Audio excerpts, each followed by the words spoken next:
Anarcho-capitalism gets a bad rap. I mean, it has the words anarchy and capitalism in it.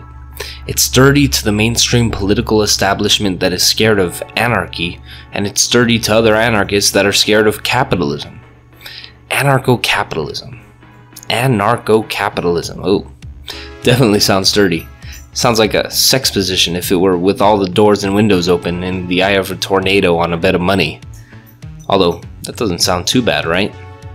Anyways, let's get started with this tornado of a list of misconceptions. Number 1.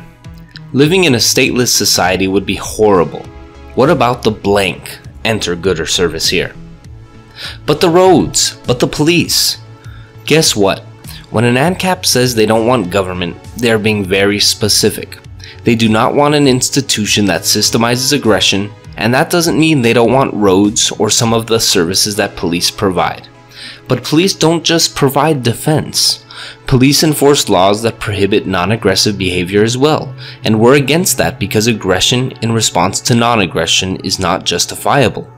So if you were to ask an ancap what their society would look like, just imagine repealing any law that bans non-aggressive behavior and you're there. You could still have groups that defend and investigate murder, theft, rape, or other aggressions, and there could even be more accountability because we would be able to choose who we trusted. Number 2. Anarcho-capitalism is inherently selfish. This has always been an interesting one to me, because there are a couple of assumptions that might be made with this one. There could be the assumption that people don't want to pay taxes because they don't want to contribute to society. This is troubling because we can see that people do want to help pay for services they want or need. We see it every day. People need food, so they buy it. People want a certain video game, so they kickstart it together. Voluntary interaction may be more difficult to achieve than aggressive interaction, but that doesn't mean it shouldn't be pursued and isn't possible. The other assumption in this misconception could be that a person's property is not fully owned by them, but by a majority that can take that to use for their purpose. If anything, isn't taxation selfish? I think Thomas Sowell put it well when he said, "I have never understood why it is greed to want to keep the money you have earned, but not greed to want to take somebody else's money." And wouldn't it be actual virtue to have a system where people voluntarily use their money for the public good? Number 3. Capitalism is bad. Bad capitalism because corruption and Marx. Capitalism at its core is simply the ability to obtain capital through voluntary interaction. Unfortunately, the term capitalism, as well as free markets, have been used as a label to describe the system in the US, and while it may be founded upon that and applied, it is done so loosely, and so those labels aren't quite accurate. Most of the problems that people identify with capitalism is actually a symptom of government interference in markets, which is not free. Look at almost anything. Ooh, the evil big pharma is raising drug prices, but don't look at government who creates regulations that stifle competition and protect existing businesses. Oh no, but companies aren't paying low-skilled workers enough, we need to raise the minimum wage. And when the government does that, they interfere with the free market and make it harder for low-skilled workers to be employed. There are negative consequences to these laws that then make people think they need more laws to fix the bad effects of the previous laws, and then you end up with a point where I can't even use Google to find out how many laws we have. Number 4. The moral argument against government is bad. I mean, come on, morality is subjective. Now, this topic could take an entire video by itself, and it just might in the future, but let me just say this.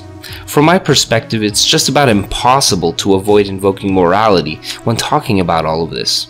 For example, many might say they don't care about morality, but they care about pure pragmatism or practicality. Even if you speak about something pragmatically, you have to invoke morality by explaining why your pragmatism is preferable.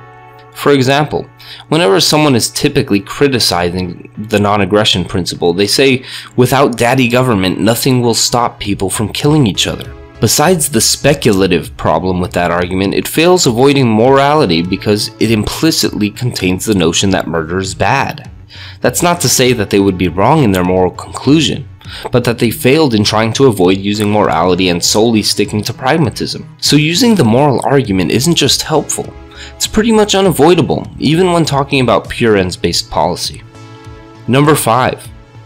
You just want a utopia, and you're not gonna get it. Anarcho-capitalists do not think that an ancap society would be a utopia. There would still be problems with society, and an everlasting vigilance necessary to defend liberty. But that doesn't mean we should systemize aggression in order to protect ourselves from other systemized aggression. There are those who might agree with most of the points in this video, who might agree that the non-aggression principle is a good principle on which to form a society's rules. And they might want to see what freedom from a coercive society is like, but they won't consider themselves ancaps because they don't think anarcho-capitalism is attainable or realistic. To those who think this, I'd ask you why a cause doesn't deserve support based on its likelihood of success. I think it's unlikely that the war on drugs will end, and that Obamacare will be repealed, and that Islamic extremism will be eradicated. But that doesn't mean I won't take the right position, and doesn't mean you shouldn't either. Well, that was the list. I'm pretty sure you have an anarcho-capitalist sex tornado's worth of responses and questions. And also comment down below on what sex position you think would represent anarcho-capitalism. Liberty out, but not gone.